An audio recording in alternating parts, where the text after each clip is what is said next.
विगत कई वर्षों से बडनेरा विधानसभा क्षेत्र के विधायक रवि राणा है, किंतु उन्होंने इस क्षेत्र के विकास पर कोई ध्यान नहीं दिया और अन्य विधायक के क्षेत्र में लाभ लेने के लिए कार्रवाई करते रहे। उनकी राजनीति केवल भूमाफिया और बिस्किट किराने की रही है। ऐसे सीधे आक्षेप भविष्य में आमदार पद के लिए खड़े रहने वाले बडनेरा के नितिन कदम ने किए हैं। दिनांक 6 अगस्त को आयोजित एक पत्रकार परिषद में सरेआम ये आरोप लगाए गए। आमदार रवि राणा के कार्यकलापों पर प्रश्न चिन्ह लगा दिया गया। उस पत्रकार परिषद का दृश्य संकलन जस का तस हम प्रस्तुत करते हैं। खासदार होते 15 वर्षापासून आमदार आहे, 10 वर्ष 5 वर्ष खासदार होते। तुम्ही गेला काय मतदारसंघामध्ये त्याचं हे दाखवलं। तुम्ही जसं तुम्ही दिल्ली मिलचं म्हणून राहिले अचलपूरमध्ये, त्यांना अचलपूरमध्ये जरी मिळाला झाला समजा त्यांचा युवा स्वाभिमान पक्ष आहे, तिथून ते युवा स्वाभिमान पक्षाचं उमेदवार करू शकतो। अरे पण आपल्या मतदारसंघाची मुली काय लावला तो दाखवायला पाहिजे। त्यांनी पहिले लोकांवर आरोप केल्यापेक्षा आपल्या मतदारसंघामध्ये त्यांनी काय केलं। आपल्या इथे विजय मिल लोकांना बोलवलं, त्यांना बरगड लोकांना स्वतः त्यांनी ती रागात मागितली। त्याचा अर्ज आहे, त्यांचा हे लेटर आहे त्यांच्या नावाने, कसा बोलत नाही। आपल्या याच्यामध्ये दिलेला चेक फार त्यांच्या नावाचा आहे ना, मी खोटा बोलणारा व्यक्ती नाही आहे। फुलगिरणी गोपालनगरची फुलगिरणी 15 वर्ष पहिले इलेक्शन पासून त्यांनी आश्वासन दिलं होतं, फुलगिरणी का बरं चालू झाली नाही। तत्कालीन वस्त्रोद्योग मंत्र्याच्या सोबत फोनवर बोलून गेलो होतो। 15 वर्ष धोपटे होते का ते? 15 वर्ष धोपटे होते का? पीआर कार्डच्या मुद्द्यावर लोकांना पीआर कार्डचा झुंजूला झुंजला का ते?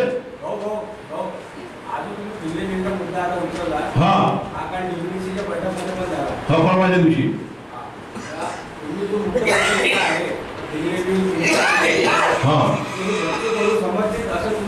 नाही मला तरी नाही। आपल्या मतदारसंघाचा विकास केला 15 वर्ष किती 2003-99 पासून आपली फुलगिरणी बंद आहे, विजय मिल बंद आहे। याचा काय केलं तुम्ही? प्रशासनाला होते ना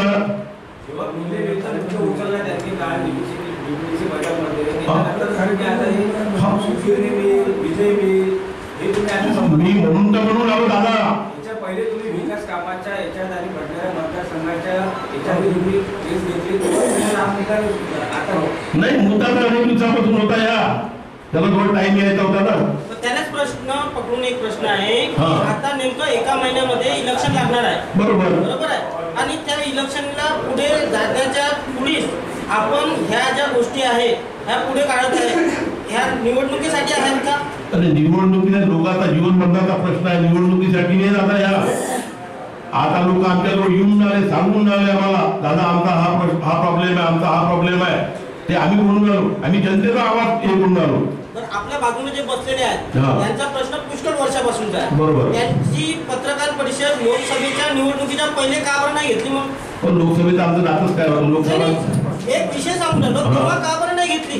आता विधानसभेच्या निवडणुकीच्या तोंडावर आल्यावर तुम्ही पत्रकार परिषद देता, याच्या पूर्वी का बरं घेतली नाही? 3 महिन्यापूर्वी, 6 महिन्यापूर्वी भाऊ आज नेमकी पत्रकार परिषद घेतली, काय नेमके मुद्दे होते? मुद्दे असे होते, आपल्या बडनेरा मतदारसंघाची जी नवलजी कॉटन स्पिन आहे ती 15 वर्ष आज 2000 पासून बंद आहे। आपले इथे विद्यमान आमदार रवी राणा यांनी त्यांना बरेचसे आश्वासन दिले, पण ते मिल अद्यापर्यंत सुरू झालेली। आज तिथलं कंडिशन इथे आम्ही आता बघितलं, सर्वेक्षण केलं, एक वॉल कंपाऊंड बनली आहे। वॉल कंपाऊंड बनली कशी? आम्हाला ते डाऊट आहे का त्या जागेचा काहीतरी घोळ झालेला आहे, हा माझा हे आहे। दुसरं जे विजय मिल होती बडनेराची आपली, तिथे 15 वर्षामध्ये लोक आमदार रवी राणाकडे गेले होते, विजय मिल चालू करा आणि आम्हाला इथे रोजगार उपलब्ध झाला नाही। त्याच्याबद्दल त्यांनी स्वतःच लँड मागितलेली आहे, ज्याचं माझ्याजवळ हे त्यांचं स्वतःच लेटर आहे। हे लेटर बघू शकता तुम्ही, तुम्हाला बाकी दिलेलं आहे सगळं। हे त्यांनी स्वतः त्यांच्या याच्यासाठी मागितली, म्हणजे लोकांचा विकास तर नाही केला, लोकांना मतदारसंघ भागात केला आणि स्वतःचाच विकास केला, आणि त्यांच्या ज्या शाळा कॉलेज पाहिल्याच आहे तुम्ही, असे अनेक मुद्दे मतदारसंघामध्ये ग्रामीण क्षेत्रामध्ये आहे। तुम्ही फिनले मिल करता तिकडे अचलपूर मतदारसंघात, पण आपल्या मतदारसंघाचा विकास बघा ना, तुम्ही विकास काय केला. माझा त्यांना आव्हान आहे की त्यांनी 15 वर्षामध्ये मतदारसंघाचे 10 कामे आम्हाला जनतेला सांगा, 10 विकासात्मक कामे काय केले. कारण की 15 वर्षातून आमदार आहे, 5 वर्षातून त्यांची मिसेस खासदार होती. जे आता आभार यात्रा काढली त्यांनी, माझं त्यांना एक विनंती आहे की आपण एक विकास यात्रा काढा, फक्त बडनेरा मतदारसंघात तर सगळ्या मीडियाला घ्या आणि तुम्ही विकास का दाखवाल हा जनतेला दाखवा. 15 वर्षात तुम्ही का केलं हे आमची तुम्हाला एक विनंती आहे. 2 आमदारांचं भांडण होत आहे इथे आपल्या सभागृहामध्ये, ह्या फिनले मिलला पकडून याकडे तुम्ही कसं पाहता. आता कसं आहे की मोठे नेते आहेत, मी एक गरीब माणूस, मी त्यांच्यामध्ये बोलणं एवढा मोठा मी माणूस नाही आहे. तरी त्यांचा आता राजकीय काय आहे त्यांना माहिती.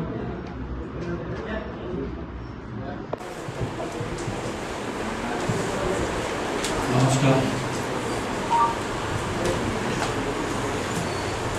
अकोली MIDCची 15.78 हेक्टर जागा ही अकोली MIDCसाठी अलॉट झालेली आहे महाराष्ट्र औद्योगिक विकास महामंडळाकडे.